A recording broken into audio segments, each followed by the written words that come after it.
বিভাগের অধীনস্থ দপ্তর সর্বসাধারণের অবগতির জন্য এই বিজ্ঞপ্তি প্রকাশ করা যায় যে পান পাতা বিপণনের জন্য একটি নির্দিষ্ট একক প্রচলিত আছে, যাকে বলা হয় গুচি।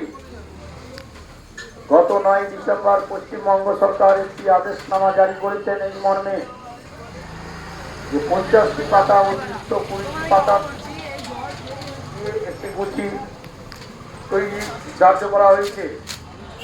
পান পাতার গুণমান নির্বিশেষে সারা বছর কেনাবেচার জন্য এটি হচ্ছে সুনির্দিষ্ট মানক।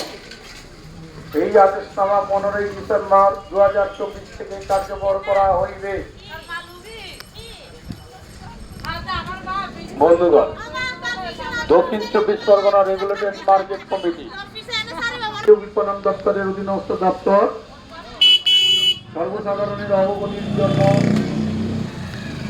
সরকারি বিজ্ঞপ্তি প্রকাশ করা যায় যে পানটি সুনির্দিষ্ট একক স্থানীয় প্রচলিত আছে, যাকে বলা হয় গুচি।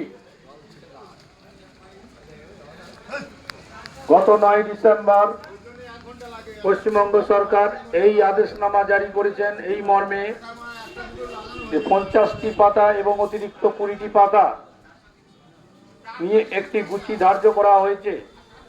এই পাতার গুণমান নির্বিশেষে সারা বছর বেচা কেনার জন্যই এটি নির্দিষ্ট মানক। এই আদেশনামা আগামী 15 ডিসেম্বর 2024 থেকে কার্যকর করা হইবে।